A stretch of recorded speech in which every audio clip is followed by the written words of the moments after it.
All right, welcome to the Reluctant Historian podcast. This is the podcast that I'm making my students do.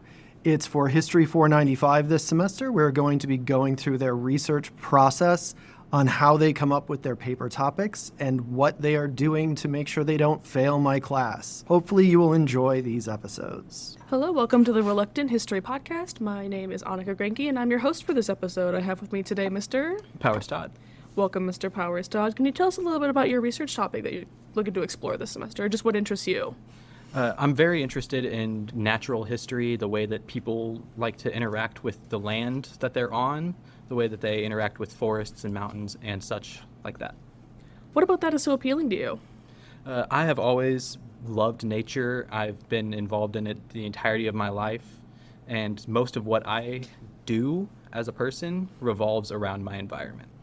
Are there any essential events or people that you think are integral to learning about natural history?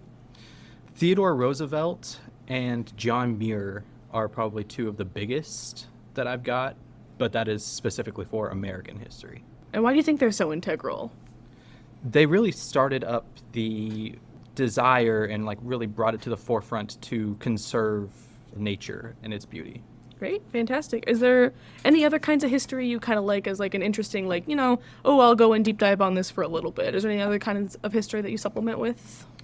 I like folklore, and then other than that, not really. It's okay. And can you just give us a little more why this is so integral to what you find interesting about history? I spent my life in the woods. Everything I do is based off of nature for the most part. Okay, great. And then just one little final question so we can hear more about Mr. Powers Todd. If you were in an ice cream shop with every available flavor and topping, what would you make? I'm very simple. I'd probably do sweet cream with gummy bears. Ooh, all right. Sounds good. Well, thank you so much, and look forward to the rest of the semester with you. Thank you. And now for our next guest. Robert Nixich. Welcome, Robert. Can you tell us a little bit about your interest and what kind of research you're interested in doing? My primary focus is antebellum through Reconstruction America. Considering we sit here in the 21st century with so much unresolved issues regarding systemic racism and civil rights, I seek to gain a better understanding of where a lot of those issues come from. And through my research, you could see that it's evident that the Civil War and the institution of slavery before it and its abolition after it have a deep impact on this nation. Great. Are there any kind of events or people that you find central to your personal research? Oh, 100%. Historical figure-wise, you could always go with good old U.S. Grant. You know, dust-covered man on a dust-covered horse. Definitely. One of the beautiful figures of American history, who's deeply complicated in himself. Hard-scrabbled background from Galena, Illinois. So as somebody who comes from the Midwest, I could relate to his character in many ways.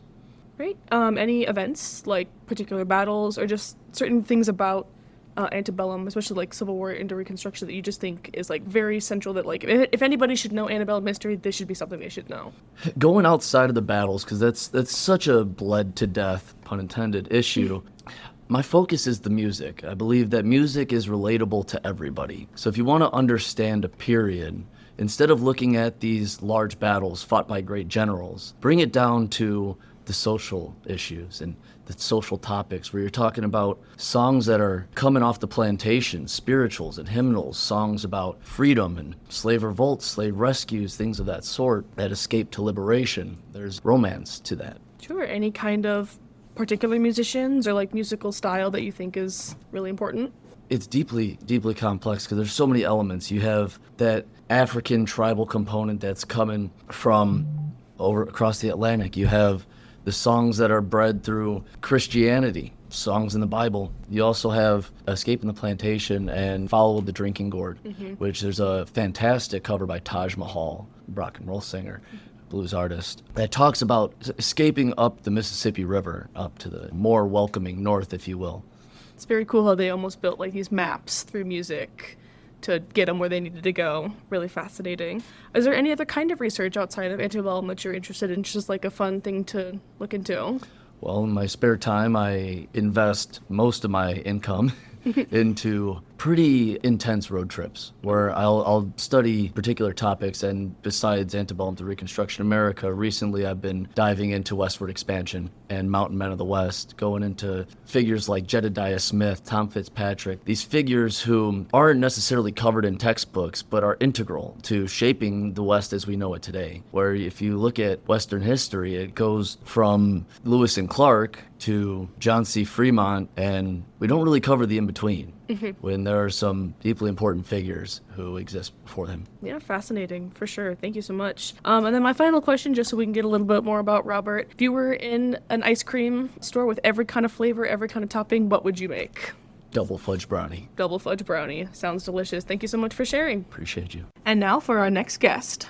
My name is Bryce Nixitch. Hello, Bryce. Welcome. Can you go ahead and give us a little bit about the kind of research you're interested in? Yeah, absolutely. I definitely focused in post-Meiji restoration of Japan, with more of a focus in World War II. With that in mind, I talk about naval dominance, naval doctrine, naval battles, also land warfare as well, but also logistical warfare within the Japanese army.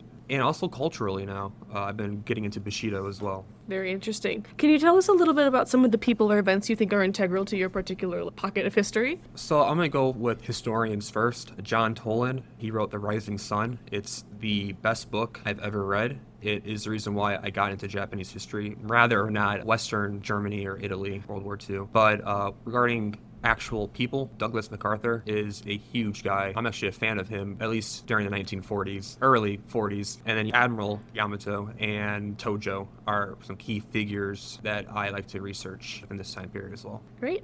What about this particular time period is so interesting to you? So my grandfather had my dad at 59, so he served in World War II. And I've always heard stories, not personal stories, he didn't talk much about it, but I've heard stories and I've always been told I'm like him. So I've always been interested in World War II. And I find American history kind of boring. I know lots about it already, and I wanted to expand on the other perspective, like the Japanese perspective. What did they do? How did they become to this? How did everything happen? So I really wanted to get a different point of view on World War II. Yeah, for sure. You mentioned earlier that you're sort of taking a step into the cultural perspective of the post-Meiji Restoration. How do you think shifting more into this history you weren't so focused on has really helped you round out your other more stronger subjects like cultural, economic? Well, I find that the more I dig into Japanese culture, the more you realize their fighting style or doctrine they had during the war made a lot more sense. And also the mentality they had is such a key part of their battle training, the way of the warrior. You have to understand their culture to understand how they fight, especially with the Japanese. It's a very strong connection between the two. Yeah, for sure. It's all about context with almost any kind of history. Is there any other kinds of history that you're interested in besides Meiji Restoration Japan? I'm planning to focus into Korea as well. World War II occupation of Korea. So it is Japanese related, but at the end of the day, I do want to talk about the Russo-Japanese War as well, the Sino-Japanese War 1 and 2. So those are some other key factors I do want to relate to, but they are all tied to Japan at the end of the day. Want to have a solid grasp. Yes, exactly. Definitely. Yeah. And then final question to hear a little bit more about Bryce. You're in an ice cream shop with every single flavor and topping. What are you making?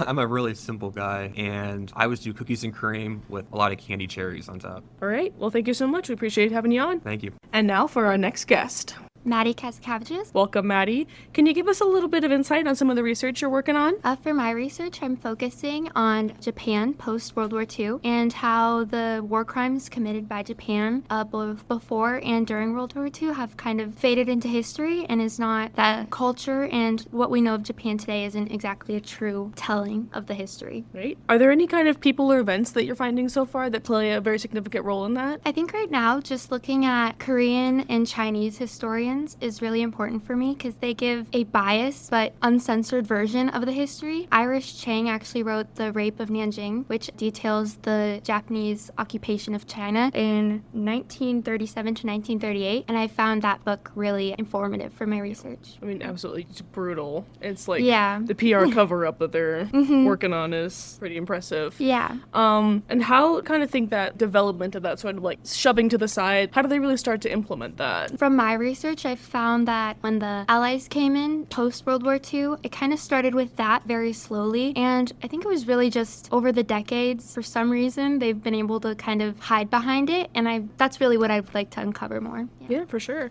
Is there any other kind of history you're interested in? Historical figures, topics? I think for this project, it'll be really important for me to also cover just China, Korean history, not even obtaining to Japan, but just their overall history. Yeah, for sure. Why do you think this research is so important to know? I just think I'd never heard of anything that Japan really, but I never really knew the horrific details of the actual events. So I think just spreading that information will be really important. Great. And then, of course, the final question, get to know Miss Maddie. You're in an ice cream shop, every flavor, every topic. What are you making? Hot choice, but I think I'd pick mint chocolate chip ice cream. Polarizing. Any Yeah. topic?